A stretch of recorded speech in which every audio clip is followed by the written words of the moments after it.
nouveau président de l'Assemblée nationale, Husseini Tinni, a prêté serment ce matin. Détail dans ce journal.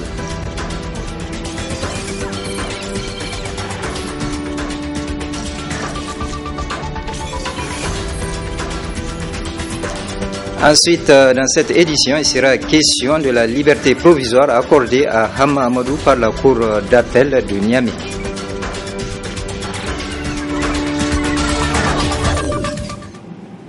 Mesdames et messieurs, bonsoir, bienvenue dans cette édition d'information. Tout d'abord, le verdict de la Cour d'appel est tombé ce matin relativement à la demande de liberté provisoire faite par le conseil d'avocats de Hama Amadou.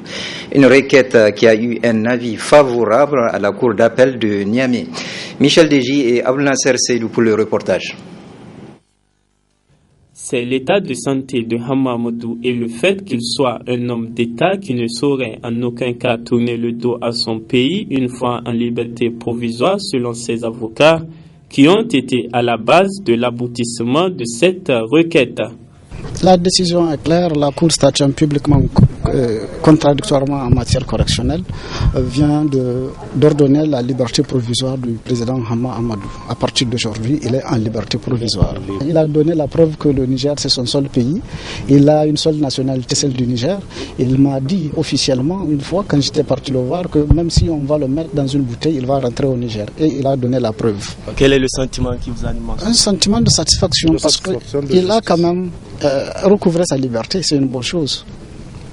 Et ça dit que vous espérez que cette affaire va être bientôt close? Ce n'est pas là le débat. Aujourd'hui, on parle de liberté provisoire. Il est libre. Nous verrons la suite. Hama Amadou, désormais en liberté provisoire, pourra donc finalement, une fois de retour de Paris, où il a été évacué depuis le 16 mars dernier pour des raisons de santé, être libre de ses mouvements comme toutes les autres personnes impliquées dans ce rocambolesque dossier de bébés importés qui remonte déjà à plus de 2 ans. Ainsi, c'est avec une joie immense que les militants de Lumana et la famille de Hama Amadou ont appris la mise en liberté provisoire de celui-ci. L'ambiance est à la détente ce mardi au domicile de Hama Amadou. Reportage Hassan Saleh Mustafa et Sadoudoumi. L'ambiance est peu ordinaire ce mardi au domicile de l'ancien président de l'Assemblée nationale, président du Modern FA Lumana Hama Amadou, privé de ce mouvement depuis le 14 novembre 2015. Ainsi, après plusieurs rejets de sa demande de liberté provisoire introduite par sa défense, cette fois-ci c'est la bonne. La Cour d'appel de Niamey a ordonné à Hama sa liberté provisoire, une décision qui vient réconforter ses militants, mais surtout sa famille. Je ressens un sentiment de joie. Mon mari pourra enfin retrouver sa liberté. C'est un sentiment de satisfaction pour toutes les militantes et tous les militants de Lumana et de la COPA aujourd'hui. Vous avez suivi combien de temps ça a pris pour qu'on puisse aujourd'hui, le 28 mars, lui accorder la liberté provisoire, alors qu'on devrait lui accorder la liberté provisoire depuis longtemps. Je ne pense pas que ça soit une justice, parce qu'on a toujours dit que le feuilleton là, c'est un feuilleton politico-judiciaire. Et la preuve a été donnée aujourd'hui. L'annonce de la liberté provisoire est tombée au moment où le concerné se trouve actuellement en France pour les soins médicaux. À partir de ce jour, le président du Modern FA Lumana Hama Amadou pourra donc rentrer au Niger sans grandes inquiétudes. Nous ne pouvons que nous réjouir. Nous verrons la suite, a déclaré son avocat, Maître Mossi Boubacar, après le verdict de la Cour d'appel. Ensuite, le palais des congrès a servi de cadre ce matin à la prestation de serment du président de la 2e législature de la 7e République. Une cérémonie à l'issue de laquelle l'honorable Husseini Tinni a été renvoyé à l'exercice de ses fonctions. Le résumé avec Adam Soumana et Ibrahim Abdou. C'est devant une foule nombreuse composée des élus du peuple, des membres de la Cour constitutionnelle, les membres de l'Association islamique du Niger, ainsi que d'autres invités de marque que s'est déroulée cette cérémonie de prestation de serment qui s'est veut solennelle. Une prestation de serment qui intervient 4 jours seulement après l'élection avec brio de Husseini Tinni à la tête de la 2e institution républicaine. Il était exactement 10h12 quand le nouveau président de l'Assemblée nationale a prononcé son serment en jurant solennellement sur le Saint-Coran en ces termes. Devant Dieu, devant le peuple nigérien souverain, nous, Husseini Tinni, président de l'Assemblée nationale, jurons solennellement sur le livre saint de respecter et de faire respecter la Constitution que le peuple s'est librement donnée, de remplir loyalement les hautes fonctions dont nous sommes investis, de ne jamais trahir ou travestir les aspirations du peuple, de respecter et défendre la forme républicaine de l'État, de respecter et défendre les droits et libertés des citoyens, de ne prendre ni cautionner aucune mesure avilissante pour la dignité humaine, de respecter et faire respecter les principes de la séparation des pouvoirs, de respecter et faire respecter le règlement intérieur de l'Assemblée nationale, de travailler sans relâche au bonheur du peuple, de nous conduire en tout comme un digne et loyal serviteur du peuple, en cas de passion, que nous subissions les rigueurs de la loi. Puisse Dieu nous venir en aide. Un geste suivi de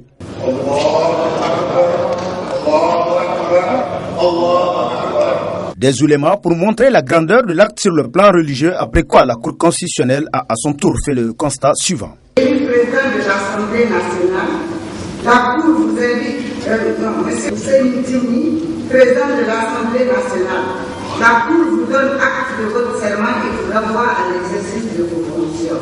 Ainsi, Hussein Tini jouit désormais de la plénitude des prérogatives que lui confère la Constitution en tant que deuxième personnalité politique du pays, appelé à diriger les travaux de l'auguste Assemblée nationale. Orange Niger, dans la dynamique d'amélioration de ses services et prestations, change l'identité de sa marque. Ainsi, à la place de la vie change avec Orange, l'entreprise utilisera désormais vous rapprocher de l'essentiel. Le point dans le reportage qui va suivre. À travers le lancement de la nouvelle identité de marque de l'opérateur de téléphonie mobile Orange Niger, celui-ci entend mettre en avant les mécanismes qu'il proposera pour améliorer la satisfaction des personnes qui utilisent son réseau. Occasion saisie par le directeur général d'Orange pour rappeler quelques actions dans lesquelles son entreprise s'est illustrée. Depuis 2008, Orange a mobilisé plus de 170 milliards pour son développement au Niger, ce qui a permis d'amener rapidement le réseau Orange dans toutes les régions du pays, avec plus de 12 000 villes et villages couverts et plus de 80% de la population nigérienne couverte par le réseau Orange. Dès 2011, Orange a été le premier opérateur à apporter le réseau haut débit mobile 3G+, qui couvre désormais toutes les régions et de nombreux départements. En investissant dans ce réseau et dans les autoroutes de l'information, câbles sous-marins ACE, Orange permet à la population et aux entreprises de vivre pleinement la révolution numérique avec l'accès à l'Internet, aux réseaux sociaux, les cours en ligne, le e-commerce, les jeux, bref, tout l'écosystème du numérique. Ainsi, de l'identité, la vie change avec Orange. Celle-ci évolue pour devenir vous rapprocher de l'essentiel. Une nouvelle expérience qui mettra les clients d'Orange au centre de ses préoccupations. 3 principes guident les actions et l'expression de cette nouvelle identité de marque. Tout d'abord, nous sommes à l'écoute de nos clients pour anticiper sur leurs besoins. Nous agissons ensuite rapidement et à bon escient pour leur apporter les meilleures solutions. Enfin, nous simplifions nos actions pour nous concentrer sur ce qui compte vraiment pour nos clients. Nous voulons être la marque responsable qui écoute nos clients et qui vient à eux pour leur faire vivre une expérience incomparable. Nos clients pourront alors profiter en toute confiance de la révolution numérique avec une qualité de service exemplaire. Cette approche centrée sur les attentes de nos clients et la qualité de l'expérience permettra à Orange d'exprimer pleinement ce qui la différencie de toutes les autres marques et surtout de construire une relation durable avec nos chers clients.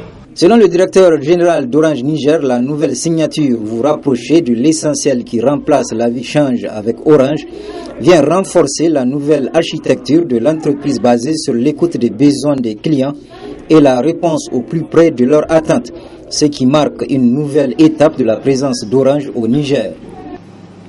Une mutuelle de santé pour le personnel du secteur de la santé et de l'action sociale a été installée par le conseil syndical du SUSAS ce matin sous le thème « Une préoccupation pour tous ».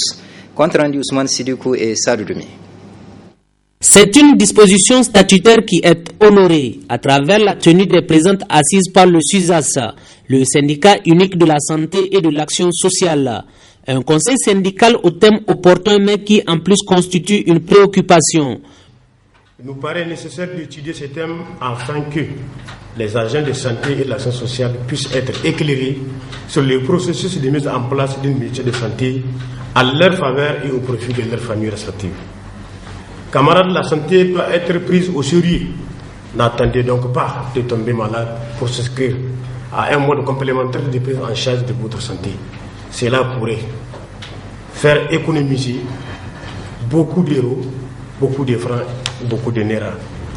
Camarades, la mutuelle revêt un caractère de solidarité entre ses membres.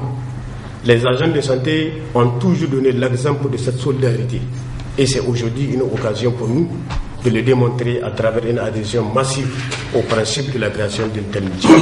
Le SUSAS, un syndicat en bonne posture dans le peloton des syndicats crédibles et dont la Confédération démocratique des travailleurs du Niger CDTN peut s'enorgueillir. De sa création à ce jour, votre organisation syndicale s'est toujours distinguée par ses prises de position responsables et l'identification précise de son angle de combat correspondant parfaitement aux aspirations des agents de la santé.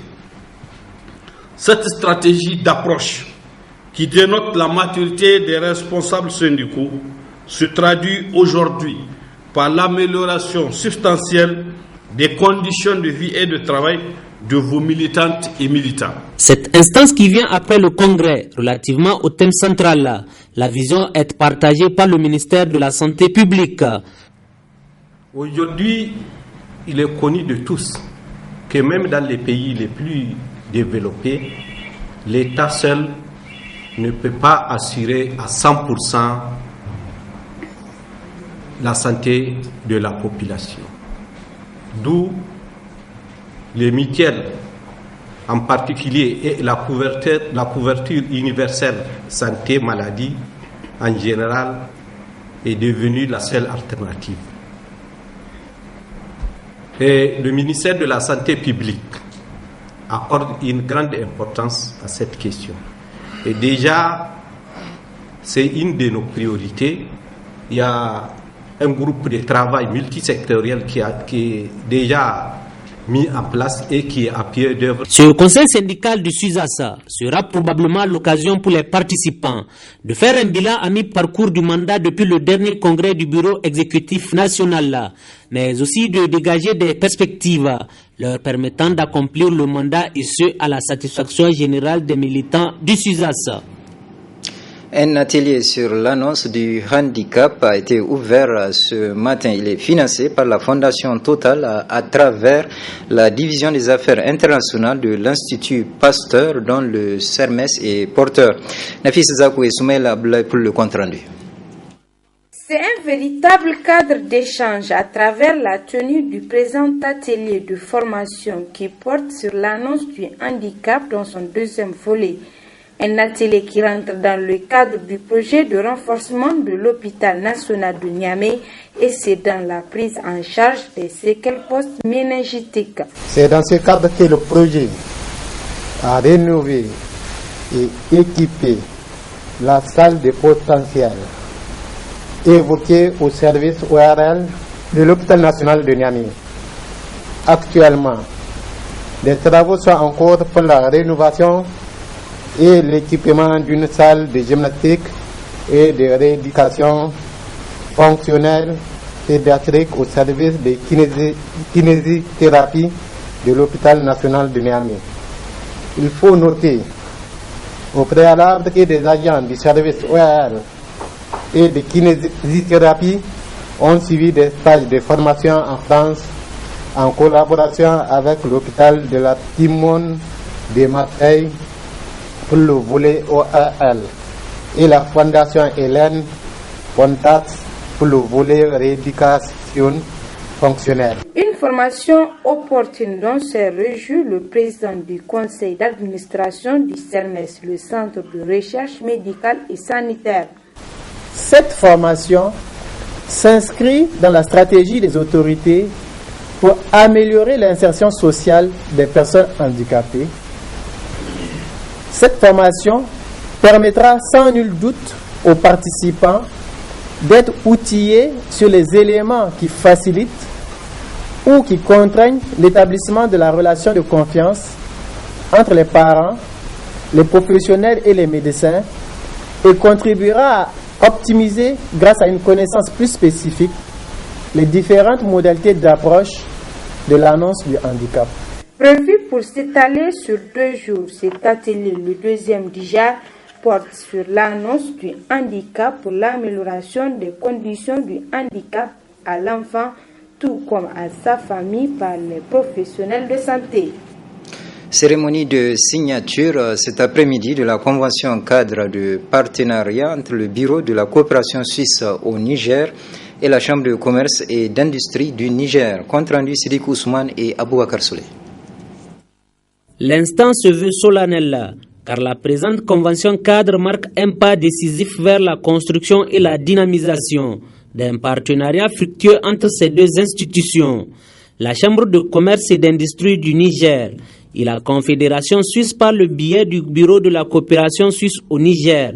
Cette convention est relative à un appui financier de la coopération suisse d'un montant de 464 472 000 qui va permettre à la Chambre de commerce au niveau de la région de Maradi et de Dosso d'une part d'assurer la construction et le renforcement des capacités du personnel des centres de gestion agréés et des antennes de la maison de l'entreprise et d'autre part d'accompagner les opérateurs privés et les entreprises à travers un fonds d'appui à l'initiative économique locale sur la base d'une approche à coût partagé. À l'ère où le secteur privé est appelé à jouer un rôle fondamental dans le développement économique, cette vision commune résulte de la volonté des responsables du Bureau de la coopération suisse au Niger et de la Chambre de commerce et d'industrie du Niger à accompagner le secteur privé nigérien dans sa dynamique de croissance et surtout à rendre plus attractif l'environnement des affaires dans les 2 régions concernées. La signature de cette convention permettra en effet de sceller un cadre privilégié d'accompagnement des opérateurs économiques, leur permettant de mieux se formaliser, d'accéder aux informations, au cofinancement et à l'expertise nécessaire au développement de leurs activités. Un programme de développement ayant une compétence nationale et qui intervient plus particulièrement dans les régions à travers lesquelles la Chambre de commerce et d'industrie du Niger dispose de directions régionales. C'est pour un montant de 464 millions de francs CFA ou bien 850 000 francs suisses pour une durée de 4 ans. Et c'est une subvention accordée à travers cette convention qui servira à 3 objectifs. La première, comme c'était mentionné, c'est la construction des antennes des centres de gestion agrégés de Maradi et d'Osso de la Chambre de commerce. Le deuxième, c'est le soutien à coût partagé des projets de promoteurs privés et en particulier l'entrepreneuriat des femmes et des jeunes. Et le troisième, c'est le renforcement des capacités des promoteurs économiques ainsi que des agents des centres de gestion agrégés. Autre pari gagné ainsi par la Chambre de commerce et d'industrie du Niger à travers la signature de cette convention cadre, ce qui témoigne de l'intérêt particulier accordé à cette institution consulaire, instrument au service des entreprises et de l'économie nationale. Pour immortaliser l'événement, une photo de famille a clos la cérémonie. Présentation cet après-midi au Centre culturel américain du livre intitulé « Moi, Malala, je lutte pour l'éducation et je résiste aux talibans ». Cette présentation a été faite en présence de l'ambassadeur des États-Unis au Niger, Eunice Reddick. Compte rendu Nasser Lantoufo et Nasser Sedou. Moi, Malala, je lutte pour l'éducation et je résiste aux talibans. C'est l'intitulé du livre présenté à cette cérémonie à l'occasion de la célébration du mois de l'histoire de la femme aux États-Unis d'Amérique. L'ambassade des États-Unis encourage et soutient le gouvernement et le peuple du Niger dans leur effort de promotion et d'autonomisation de la femme en général et de scolarisation de la jeune fille en particulier. l'éducation étant le fondement du développement et de la pérennité de toute communauté. Éduquer une fille, c'est investir pour l'humanité toute entière. Pour cette raison, l'éducation de la jeune fille mérite une attention particulière. En effet, Michelle Obama, dans un discours à propos de l'initiative Laissez les filles s'inscrire ou Let Girls Learn, a rappelé que 62 millions de filles n'étaient pas scolarisées à cause de l'opposition de leur famille ou de la société, de la pauvreté ou de l'absence d'école dans le voisinage. Les différents axes développés dans cet ouvrage a été exposé par l'auteur Mme Aminatou Daouda Henikoy. L'ouvrage est un récit d'une jeune pakistanaise du nom de Malala Yousafzai, née en 1977 dans la vallée du Swat, écrit en collaboration avec Christina Lam, grand reporter au Sunday Times. Il retrace la vie de la jeune fille, symbole de la paix, de la période avant Taliban à la domination talibane jusqu'à la liberté retrouvée. Le livre est composé de paratextes et du récit. Et le livre tel qu'il est présenté avec une couverture de l'auteur même, sa photo sur le livre, et plus l'étiquette du prix Nobel de la paix, à l'intérieur duquel le récit comprend le prologue en passant par les 5 parties jusqu'à l'épilogue. Donc, vraiment, le récit, c'est à partir de l'épilogue, à l'intérieur duquel se retrouvent 5 parties, 5 grandes parties, et tandis que le paratexte, quant à lui, est constitué de la page de garde, les dédicaces, la préface, la carte du Pakistan, la fondation, les glossaires, les événements et les interviews de Malala. Au vu de la pertinence des axes, il a été engagé un débat constructif avec les participants afin de mieux cerner les différents contours et messages que comporte cet ouvrage. 2-1 en faveur du Sénégal, c'est le score final de la rencontre Niger-Sénégal cet après-midi au stade général Sékou Touré de Niamey. Une rencontre qui rentre dans le cadre des éliminatoires de la Coupe d'Afrique Gabon 2017. Compte rendu Ramatou Barté et Chebou Guissou. Quasi vite que les 11 nationales a été battu 1-2 par les Lions de la Teranga du Sénégal. D'entrée en jeu, les visiteurs ont pris le dessus en inscrivant le 2 buts dans la première partie du jeu. Il a fallu la deuxième partie pour les poulains de François Zawi de réduire le score sur un penalty de 1 en faveur du Sénégal au coup du sifflet final. Réaction du sélectionneur du Sénégal et du capitaine de MENA. Satisfait, ce fut laborieux, ce fut difficile, mais en fin de compte, on a pu nous qualifier. Donc je suis vraiment fier de mes garçons. Ils ont su vraiment être costauds. Ils ont montré vraiment une détermination dans des conditions très difficiles avec la chaleur. Ce fut pas pour moi l'un de nos meilleurs matchs. Nous n'avons pas été contrariés par les joueurs sénégalais parce que nous sommes habitués à jouer. On a joué beaucoup de matchs comme ça avec les grands joueurs aussi, mais on a quand même pu ressortir des grands matchs par rapport à ça. Seulement ce que je peux dire, peut-être que actuellement l'équipe ne va pas bien. Donc c'est une mauvaise passe que les coachs vont tout faire pour qu'on passe cette période. Et j'espère que dans l'avenir ça ira beaucoup. Parce que vraiment il nous faut beaucoup de travail. Les Lions de la Teranga viennent ainsi d'infliger une double sanction à la Gazelle.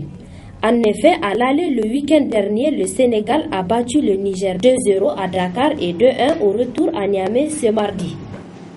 Ce journal est à présent terminé. Merci de l'avoir suivi et je vous souhaite de passer une excellente soirée.